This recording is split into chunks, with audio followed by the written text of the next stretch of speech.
말씀이 육신이 되어 우리 가운데 거하심에 우리가 그의 영광을 보니 아버지의 독생자의 영광이요 은혜와 진리가 충만하더라. 아멘. 제가 어제 백신 3차를 맞았어요. 그래서 1차, 2차는 임국희 의원으로 갔는데 어제는 십자 의원으로 갔는데 사람들이 꽤 많으시더라고요. 그래서 이제 제가 제 순서를 기다리고 있는데 중학생 한 2, 3학년 되는 딸을 데리고는 엄마가 있었어요. 엄마가 있었는데 이 딸이 순서가 돼가지고 원장님 호출을 받고 이제 주사 맞으러 들어가니까 처음에는 딸만 들어갔다가 나중에 엄마가 곧 따라가더라고요. 근데 이제 안으로 들어갈 수 없으니까 그 원장실 문 입구에서 딸을 바라보는 거예요. 그러니까 하여튼 염려가 돼서 그랬겠죠. 그리고 이제 이 중학생 딸이 주사를 맞았어요. 맞고 이제 원래 맞으면 15분 정도 대기하고 가는 거잖아요. 근데 이제 엄마하고 이 두 딸이 앉아가지고 서로 이렇게 바라보는 것을 제가 보려고 해서 보는 게 아니고 그냥 봐줘서 봤어요. 그랬는데 그 엄마가 딸을 바라보는 그 눈빛을 잊을 수가 없어. 아니 모든 부모가 자기 자녀를 바라보는 눈빛이 다 뭐 대동소이하고 비슷할 거잖아요. 근데 이분의 눈빛은 달랐어. 뭐 어떻게 다르냐고요? 제가 설명할 수는 없어요. 제가 일부러 이 그 눈빛을 표현하려고 하는 게 아니고 내 속에, 내 마음 속에서 저절로 이런 표현이 나온 거예요. 야, 엄마의 눈에서 꿀이 떨어지는구나. 아니, 제가 그것을 뭐 눈 밑에서, 턱 밑에서 본 것도 아니고 멀리서 봤는데 그 눈빛이 그렇게 느껴지는 거예요. 엄마의 눈빛에서 그냥 꿀이 떨어져요. 얼마나 저한테 인상이 깊었으면 집에 오자마자 제 아내에게 이야기했어요. 이만저만 해가지고 중학생 딸을 데리고 오는 엄마가 있는데 그 엄마가 딸을 바라보는 그 눈빛이 아니 그냥 꿀이 떨어지더라. 근데 저의 생각이 여기서 멈추지 않고 이 다음에 우리가 하나님의 나라에 갔을 때 하나님이 우리를 바라보는 그 눈빛은 어떤 눈빛일까? 저 엄마가 딸을 바라보는 그 꿀이 떨어지는 눈빛보다 하나님 눈빛은 더 귀하고 더 아름답고 더 사랑스러운 눈빛이겠지. 이런 마음이 내 속에 남아있는 거예요. 그래서 어제 설교를 정리하면서 제목을 바꿨어요. 하나님의 꿀이 떨어지는 눈빛. 오늘 말씀은 하나님의 사랑을 표현하고 싶은 거예요. 근데 그 사랑이라는 단어 대신에 제가 꿀이 떨어지는 눈빛이라는 이 말을 넣었어요. 사랑하는 성도 여러분, 하나님이 여러분을 바라보시는 그 눈빛은 꿀이 떨어지는 눈빛인 것을 믿으시기 바랍니다. 그렇기 때문에 세상에서 가장 아름답고 가장 귀한 것이 뭐냐? 그것은 사랑이에요. 사랑이 하도 흔해버리니까 사람들이 사랑한다는 것을 남발하고 있으니까 그 사랑이 이제 회개하지 않게 느껴지니까 그래서 값싼 것으로 전락한 것이지 실제로 가장 중요한 것은 사랑인 것을 믿으시기 바랍니다. 이것은 제가 따로 설명하지 않아도 우리가 다 경험한 거잖아요. 도대체 이 세상에서 사랑보다 더 좋은 게 어디가 있겠어요? 그러니까 경험적으로도 우리가 아는 바요. 그리고 지식적으로 이론적으로도 아는 바예요. 왜? 요한일서 4장 8절에 하나님은 뭐다? 사랑이다 그랬잖아요. 하나님의 또 다른 이름, 하나님의 별명이 뭐예요? 사랑이라는 거예요. 그렇기 때문에 당연히 사랑은 최고의 가치가 있으며 최고의 아름답고 소중한 것임을 믿으시기 바랍니다. 성경에 보면 하나님의 사랑에 흠뻑 빠진 사람들이 많이 있어요. 너무너무 많이 있어요. 그 중에 한 사람이 누구냐? 다윗이에요. 다윗은 이렇게 말합니다. 그의 인자심이 영원함이로다. 그의 인자심이 영원함이로다. 여러분, 인자한다는 말이 사랑한다는 거예요. 하나님의 사랑하심이 영원함이로라. 하나님의 사랑이 영원함이로라. 이렇게 중얼거리다가 또 이어서 하는 거예요. 여러분, 시편 136편 1절부터 26절까지 있는데요. 시편 136편 1절부터 26절까지 9절 9절마다 하나님이 사랑이라고 기록되어 있는 거예요. 한 구절도 뺏지 않고 하나님의 인자심, 하나님의 사랑의 심을 표현한 사람이 누구라고요? 다윗이었다는 거예요. 다윗은 그가 하나님을 만나면 만날수록, 하나님과 사랑이 깊어지면 깊어질수록 그 하나님의 사랑을 말로 다 표현할 수가 없는 거예요. 그래서 그는 시편 139편에서 이렇게 이야기해요. 하나님이 나를 지으심이 신묘막층하심이라. 심히 기묘하다는 거예요. 여러분, 하나님과 어떤 관계였으면, 그가 하나님을 얼마나 사랑하셨으면 이렇게 표현했겠느냐, 그런 말이에요. 또 하나님의 사랑이 빠진 사람이 있어요. 그 사람이 누구냐? 그 사람은 글을 쓸 때도 하나님은 사랑이라고 쓰고, 말할 때도, 설교할 때도, 그가 손놀림할 때도 그는 하나님은 사랑이라고 외치고 외친 사람이 있어요. 그 사람이 누구예요? 오늘 본문에 저자했던 사도 요한이에요. 사도 요한은 예수님의 12제자 가운데 제일 먼저 예수님을 쫓아간 사람 중에 한 사람이에요. 그리고 사도 요한은 예수님이 십자가에 못 박힐 때 다른 제자는 다 도망갔어요. 유일하게 예수님 곁에 끝까지 남아있는 제자가 사도 요한이에요. 이 사람은 우리에게 이런 말을 했어요. 하나님이 세상을 이처럼 사랑하사 독생자를 주셨으니, 이 말을 한 사람이 누구예요? 사도 요한이에요. 내가 너희를 사랑한 것 같이 너희도 서로 사랑하라, 이 말을 한 사람이 사도 요한이에요. 사랑하는 자들아, 하나님이 이같이 우리를 사랑하셨은즉 우리도 서로 사랑하는 것이 마땅하도다, 이렇게 외쳤던 사람이 사도 요한이에요. 사도 요한은 요한일서 4장에서 사랑이라는 말을 그 짧은 장에서 몇 번 말했냐면 31번 사랑 이야기를 해요. 몇 장에서요? 요한일서 4장에서. 그는 예수님이 얼마나 좋고 얼마나 예수님이 사랑스러웠으면 그는 예수님과 함께 있을 때 예수님의 품에 누웠다 그러잖아요. 여러분 한번 찾아갈까요? 요한복음 13장 23절이에요.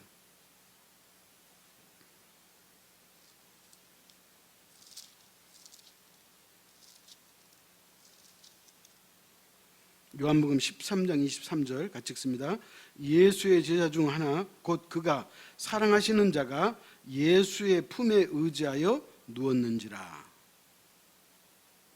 예수님의 12제자 가운데 이런 행동을 한 사람은 사도 요한밖에 없어요. 예수님의 품에 누웠어요. 여러분, 어렸을 때 우리가 엄마의 무릎에 눕잖아요. 우리의 자녀들이 어렸을 때 엄마의 무릎에 눕잖아요. 바로 사도 요한이 그랬다는 거예요. 그는 예수 그리스도를 너무너무 사랑하고 사모하고 사무쳤어요. 사랑하는 성도 여러분, 사도 요한은 요한계시록에서 마지막에 뭐라고 말씀한 줄 아세요? 주 예수여 오시옵소서. 세상에 주님을 얼마나 사랑하셨습니까? 그가 요한계시록 반모섬에서 유배를 당하고 하늘문이 열려가지고 요한계시록을 기록하면서 그 마지막 그가 남긴 말이 주 예수여 오시옵소서, 그렇게 이야기했다는 거예요. 사랑하는 성도 여러분, 하나님은 우리를 이렇게 사랑하시는 분이에요. 그래서 오늘 사도 요한은 예수님이 우리를 어떻게 사랑했는지, 다시 말하면 사도 요한 자신이 왜 예수 그리스도를 사랑할 수밖에 없었는지 그 이유를 세 가지를 이야기해요. 그 첫 번째가 뭐냐? 하나님이 사람이 되셨다는 사실이에요. 자, 하나님이 사람이 됐다는 말의 의미는 뭐예요? 예수 그리스도가 이 땅에 오실 때 인간의 육체를 입고 이 땅에 오셨다 그랬잖아요. 이것을 영어로 인카네이션이라고 그래요. 여러분, 하나님께서 예수 그리스도가 이 땅에 오실 때 육체를 입고 오시는 그것은 하나님의 사랑의 극치예요. 십자가에서 저와 여러분을 위해서 죽으신 그 사랑과 버금가는 사랑이에요. 여러분, 요즘 사람들은 고양이 좋아하고 개 좋아해요. 그래서 반려견이라 그러고 반려묘 그러잖아요. 여러분이 아무리 사랑해도 여러분이 개는 될 수 없어요. 개가 되려고 마음도 먹은 적도 없고, 그렇다고 해서 되고 싶다고 해서 될 수 있는 능력도 없고요. 여러분, 개는 동물이에요. 사람은 뭐예요? 동물이에요. 동물과 동물인데도 불구하고 우리가 개가 될 수 없고 개가 사람 될 수 없어요. 근데 하나님과 우리 사이는 어떤 관계예요? 차원이 달라요. 우리는 하나님이 창조하신 이 우주라는 공간 안에 우리가 살고 있는데, 하나님은 우주 밖에 계시는 분이에요. 하나님은 초월적인 분이에요. 그런 하나님이 저와 여러분을 사랑하셔가지고 인간의 육체를 입고 이 땅에 오셨다니까요. 그냥 성경에 기록되어 있으니까 뭐 그런가 보다, 뭐 교리적으로 예수님이 인간의 육체를 입고 오셔서 우리가 그렇게 생각하면 안 된다 이 말이에요. 하나님이 우리와 똑같은 사람이 되셨다는 거예요. 그 자체가 사랑이에요. 여러분, 사람의 육체는 뭘로 됐죠? 흙으로 됐다 그랬잖아요. 근데 그 원어의 흙을 찾아보면 원뜻이 뭐냐면 먼지와 티끌이에요. 그래서 우리가 그런 표현 쓰잖아요. 먼지와 티끌만 또 못한 내가, 이런 표현 쓰잖아요. 그렇게 가치 없는 저와 여러분을 하나님께서 우리에게 당신의 영을 불어 넣어 주셔가지고 우리가 사람이 생명되고 하나님을 아버지라고 부를 수 있는 그런 존재가 됐어요. 근데 우리의 죄로 말미암아 우리가 죽을 수밖에 없으니까 하나님께서 우리를 살리시려고 당신이 인간의 육체를 입고 이 땅에 오신 사건이 바로 성탄절인 것을 믿으시기 바랍니다. 여러분, 연세대학교 세브란스 병원에 외국인 진료소장이라고 우리 한국 이름으로 인요한이라는 분이 있어요. 이렇게 전라도 말 잘하는 사람 있잖아요. 눈도 후리후리하고.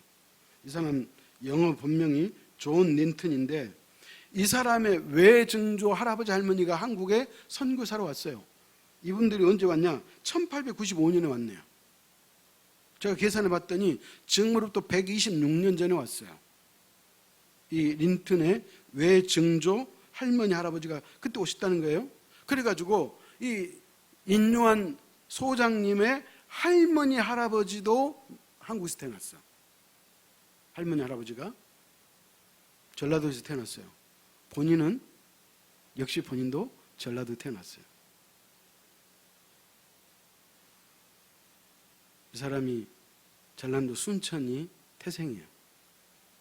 왜냐하면 순천에 그 매곡동에 매곡 고등학교가 있었잖아요. 옛날에 우리 매곡 여고에서 우리 교회 와가지고 초창기 때 그 오케스트라 한번 우리가 초청했잖아요. 그러니까 선교사의 그 소위 말하면 그 사역의 백그라운드가 그 순천의 매곡동이에요. 근데 이분이 순천에서 태어났는데 여담으로 이분은 순천을 얼마나 사랑하는지 이분이 그 TV에 나와가지고 자주 한 말 가운데 이런 말이 있어요. 우주의 중심은 전라도 순천이고 나는 은퇴를 하면 하루도 서울에 있지 않고 나는 곧바로 순천으로 내려갑니다. 그럴 만큼 그는 전라도 사람이고 순천을 사랑한 사람. 그의 언변은 한국 사람보다 더 한국 사람처럼 이야기한다 그러잖아요. 이 말의 의미는 뭐예요? 자기도 이렇게 이야기했어요. 나는 껍데기만 미국 사람처럼 보이지 속살 진짜는 한국 사람이라고 그렇게 그가 이야기했어요. 무슨 얘기예요? 이것은 그 사람이 한국화 됐다는 거예요. 여러분, 자기 뼛속까지 자기는 어떤 사람이다? 미국 사람이니까 한국 사람이라는 거예요. 그러니까 126년 동안 그 가문이 한국에 와가지고 5대에 걸쳐서 선교 사역을 하는 거예요. 이 린턴 박사의 바로 위의 형은 그 북한의 그 뭐죠? 폐병을 뭐라 그러죠? 폐병이라고 그런가요? 결핵 요양소를 북한에 많이 지은 사람. 평생 그 일 했던 사람. 그러니까 이 가문이 한국에 와가지고 완전히 한국 사람 다 됐다는 거예요. 어찌 이것을 예수님의 인카네이션과 비교할 수 있겠어요?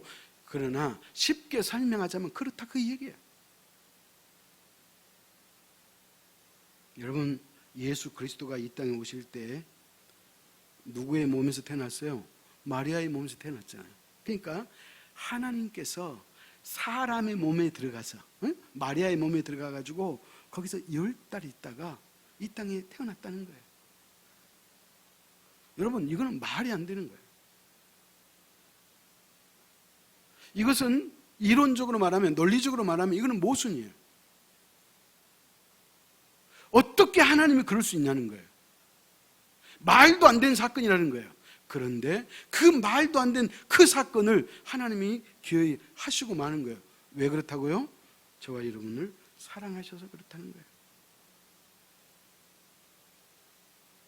그분은 이 땅에 오셔가지고 가난하셨고 피난살이 하셨고 인간의 배고픔과 아픔과 슬픔, 인간의 모든 고통을 다 체휼하시고 경험했던 분이에요. 그래서 예수 그리스도는 완전한 하나님이시면서 완전한 인간이라고 그랬어요. 아멘? 다시 말합니다. 예수 그리스도는 신성과 인성을 동시에 가지고 계셔요. 그렇기 때문에 말이 안 돼. 예수님은 하나님인 것은 믿을 수 있는데 사람이라는 것은 못 믿어. 이건 이단이 하는 얘기야. 아니야. 예수 그리스도는 사람이지 그는 하나님 아니야. 이것도 이단이에요. 건강한 예수 그리스도에 관한 얘기는 예수 그리스도는 완전한 인간이시면서 완전한 신이셨다는 거예요. 그래서 인성과 신성을 동시에 지니셨다고 하는 이 교리가 건강한 교리라는 거예요. 그래서 예수 그리스도가 이 땅에 오셔서 십자가에 죽으셨음을 믿으시기 바랍니다. 자, 그런데 사도 요한이 다른 제자들은 다 도망갔어도 도망가지 않았다고 그랬잖아요. 그 십자가 현장에 사도 요한이 있었거든요. 그가 주님께서 십자가를 지신 그 사건을 바라보면서 그는 이렇게 기록해 놨어요. 찾아갑시다. 요한복음 19장 34절 35절이에요.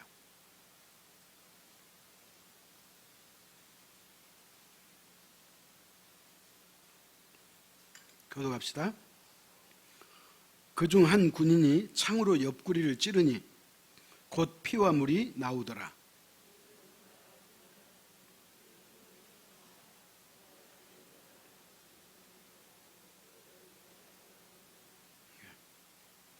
여러분, 요한은 이 십자가 현장에 있었기 때문에 성경에 표현은 되어 있지 않지만 요한은 울고 또 울었다는 거예요. 왜?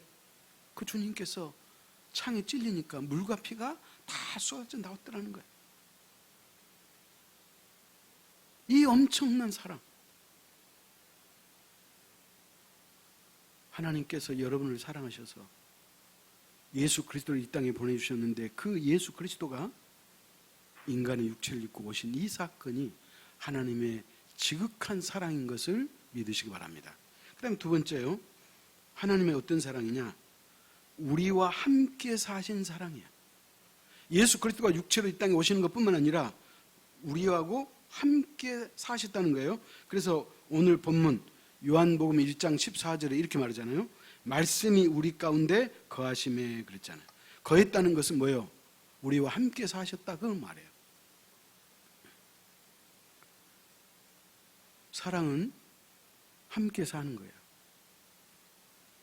인생은 뭐라 그랬죠? 하나님과 함께 사는 거라 그랬잖아요. 그것이 가장 자연스러운 거예요. 우리가 하나님을 믿으려고 따로 애를 쓰고 무슨 목표를 세우고 사실 이런 것은 부자연스러운 거예요. 하나님과 함께 사는 것이 그게 당연한 것이고 그게 인생이고 그게 자연스러운 발로이기 때문에 오늘 저와 여러분이 이 주일날 교회에 나와서 예배 드리는 것은 전혀 부담이 되거나 거부감이 있거나 전혀 다른 것을 감히 생각하지도 않고 그냥 스스로 저절로 나와서 이 자리에 앉아 계신 그게 인생이고 그게 하나님과 관계를 맺은 사람이고 그게 사랑인 것을 믿으시기 바랍니다. 예수님이 우리와 함께 살면서 우리와 함께 살았다 그랬죠. 그래서 이제 사도 베드로가 그 예수님의 그 삶의 모습을 한 토막 기록해 놨는데 찾아갑시다. 사도행전 10장 38절이에요. 같이 읽습니다.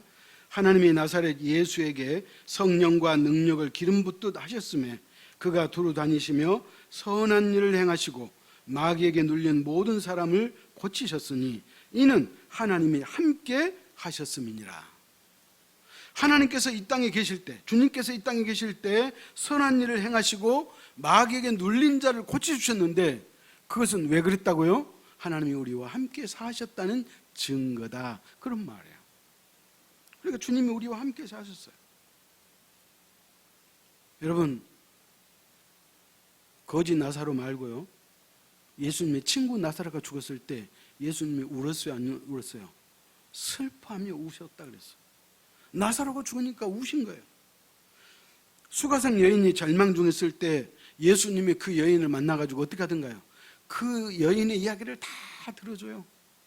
다 들어주고 공감해주고 그리고 그의 절망과 고통을 함께 나누셨어요. 어느 날 예수님께서 제자들과 함께 산에 올라갔는데 제자들이 예수님한테 물어요. 예수님, 이 성전이 어느 때 허물어지겠습니까? 그렇게 이야기해요. 그렇게 물으니까 예수님이 그 장차 멸망해 갈 그 성전을 생각하시면서 우셨다고 기록하고 있는 거예요. 또 히브리서 5장 7절에 예수님이 어떻게 하셨는가 찾아가십시다. 히브리서 5장 7절에요.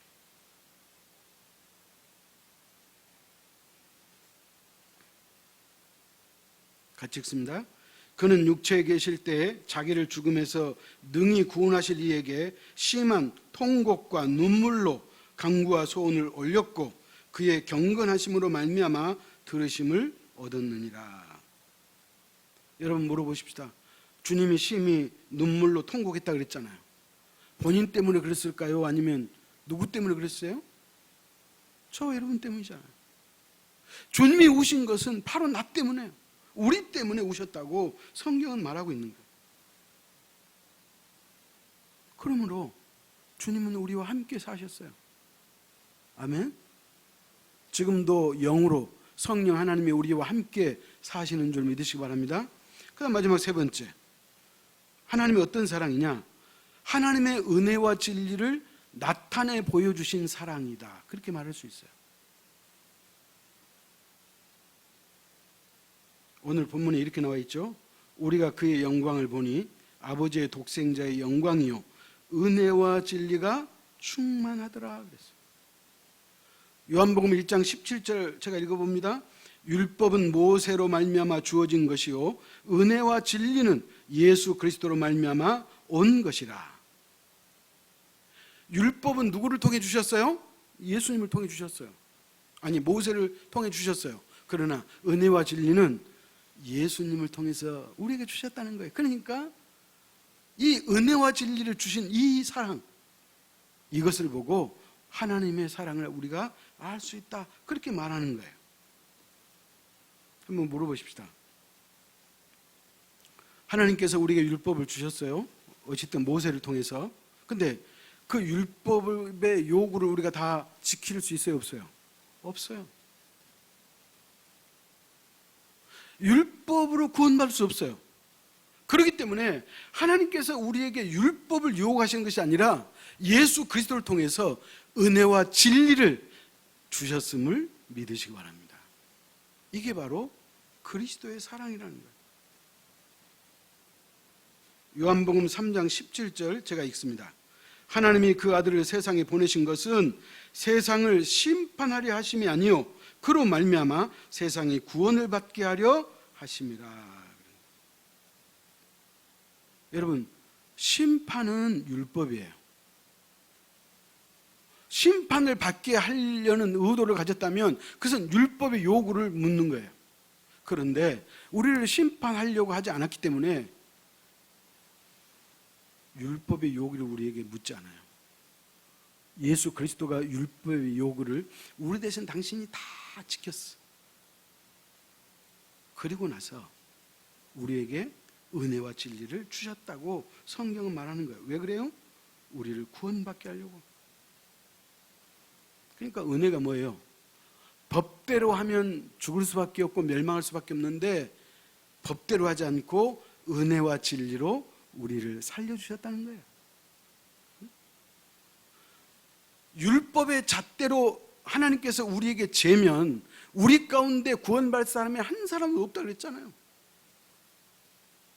그래서 율법의 잣대를 대지 않고 은혜와 진리를 우리에게 주셨음을 믿으시기 바랍니다. 그렇기 때문에 이것을 봅니까? 하나님이 우리를 얼마나 사랑하는지 알겠다 그런 말이에요.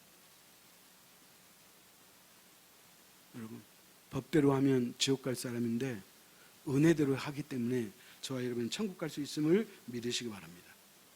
여러분, 현장에서 가늠한 여인이 잡혔죠? 근데 법대로 하면 어떻게 해야 돼요? 돌로 쳐 죽였어야 돼요.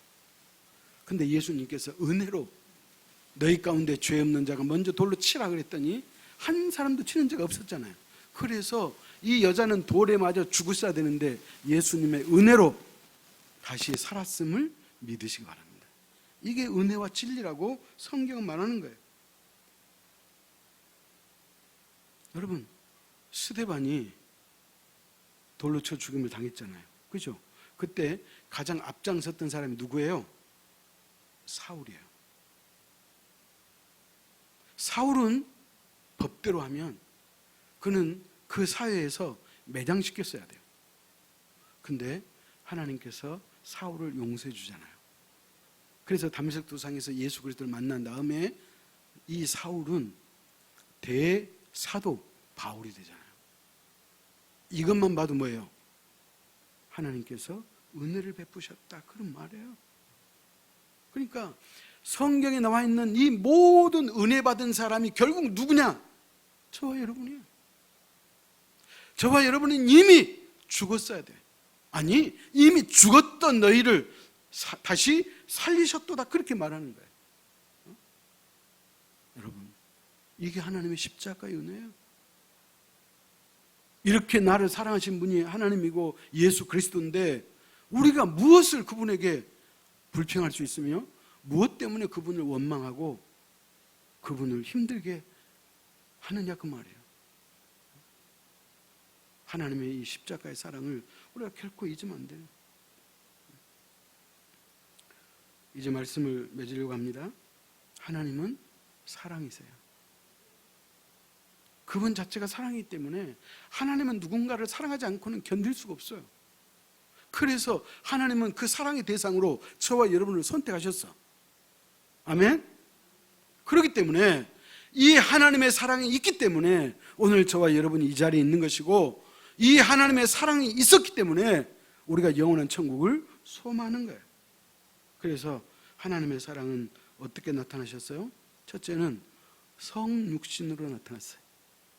예수 그리스도가 인간의 육체를 입고 오신 그 사랑, 그것이 바로 우리를 사랑하신 증표예요. 두 번째는 예수 그리스도가 이 땅에 오셔가지고 우리와 함께 사하셨다 그랬잖아요. 그분은 우리 인간이 겪을 수 있는 모든 것을 다 겪으셨어요. 그래서 우리의 마음을 누구보다도 잘 알아.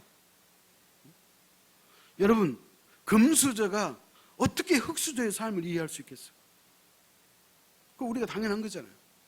근데 하나님께서 하늘 영광을 버리시고 이 땅에 오셔가지고 우리가 살아가는 그대로, 심지어는 인간으로서의 그 첫 출발을 인간의 몸에 들어가셔가지고 사람과 똑같이 10달 있다가 나와가지고 이 땅에 태어났는데, 단지 그분은 우리하고 차이점이 뭐예요? 죄가 없으신 분이었다는 거예요. 왜 죄가 없었어야 돼요? 죄가 없었어야지 우리 죄의 값을 도말할 수 있는 거예요.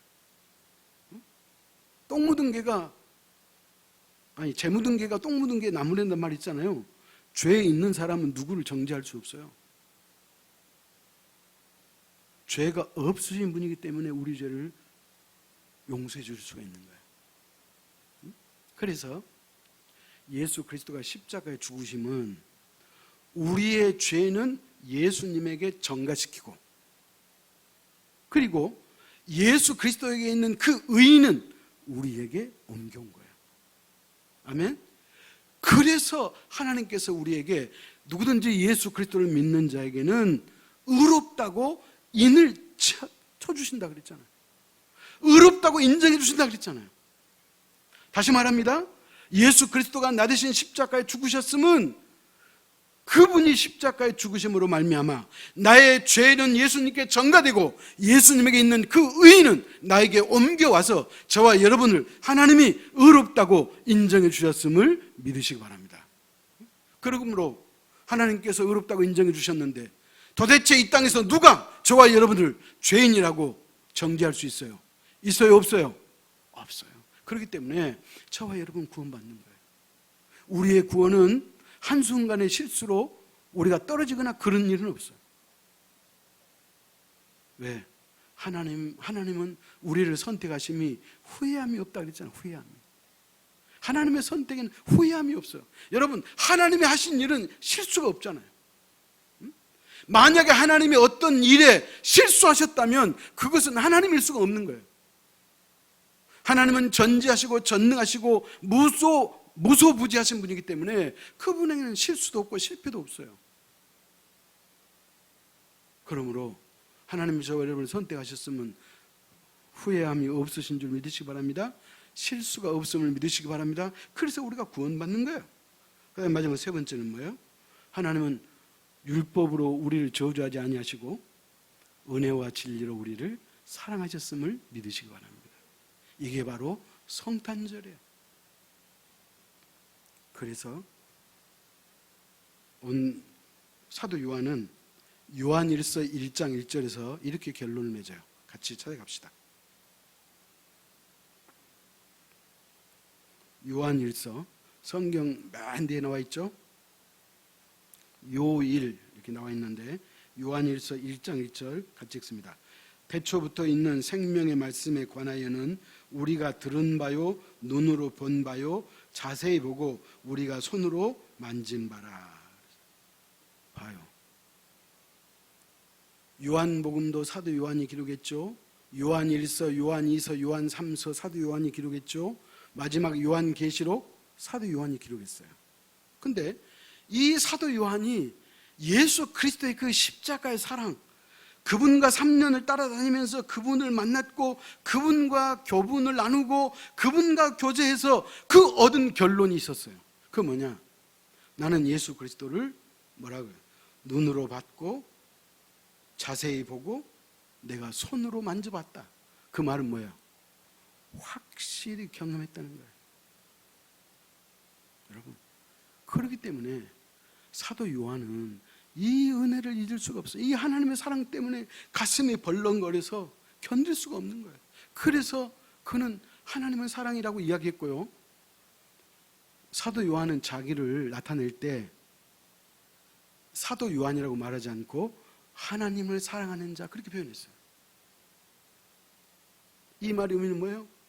그는 완벽하게 하나님의 사랑을 맛보고 체험하고 경험했다 그 말이에요.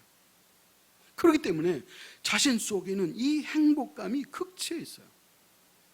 근데 한 가지 안타까운 것은 예수 그리스도를 믿음에도 불구하고 그 사랑이 느껴지지 않는 사람이 있다는 거예요.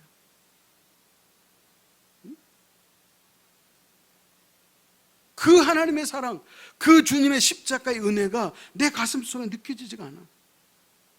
어떤 하나님의 말씀을 들어도 그것이 무덤덤하고 나에게 감동으로 은혜로 다가오지 않는 그런 사람들이 간혹 있다는 거예요. 그럼 어떻게 해야 돼요? 하나님을, 예수 그리스도를 인격적으로 만나야 돼요. 나를 찾는 자가 만날 것이다 그랬잖아요. 여러분이 하나님을 찾지 않아서 그래요. 주님이 여러분을 유기하고 주님이 여러분을 버리신 게 아니고 여러분이 하나님을 찾지 않았다는 거예요.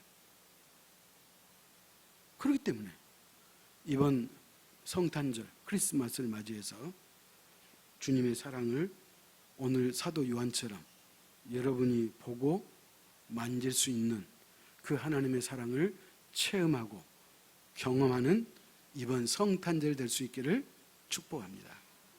기도하겠습니다. 하나님 아버지, 하나님의 사랑이 어찌 그리 크고 놀랍고 위대한지요. 하나님이 우리를 얼마나 사랑하느냐고 사람들은 그렇게 질문하지만 하나님의 사랑은 설명할 길이 없어도 그냥 우리가 느끼고 경험하는 사랑인 것을 우리가 믿습니다. 예수 그리스도가 이 땅에 오신 것은 인간의 육체를 입고 오셔서 우리와 똑같은 위치에서 우리의 모든 삶을 친히 경험하시고 맛보시고 때때로 눈물을 흘리시고 슬퍼하시고 그분도 애통한 마음이 있고 그분도 가난해졌고 그분도 마음이 아파서 견딜 수 없을 때가 있었음을 우리가 깨닫습니다. 이처럼 하나님은 이 땅에 예수 그리스도를 보내실 때 인간의 육체로 보내셨고 우리와 함께 살고 우리 인생의 모든 것을 친히 경험케 하신 그 은혜와 사랑을 진심으로 감사합니다. 뿐만 아니라 율법의 잣대로는 우리가 구원받을 수 없지만 다행스럽게도 은혜와 진리로 우리를 찾아오셨고 우리를 사랑해 주셨기에 우리가 아바 아버지라고 부를 수 있고 하나님의 자녀가 되고 백성이 되었음을 진심으로 감사합니다. 아버지 하나님, 이 하나님의 구구절절한 사랑이 우리에게 느껴질 수 있도록 인도하여 주옵소서. 하나님의 눈에서 떨어지는 그 꿀같은 그 표현처럼 하나님의 꿀과 같은 그 눈빛을 우리가 경험하고 맛볼 수 있도록 주님 인도하여 주옵소서. 예수님의 이름으로 기도하옵나이다. 아멘.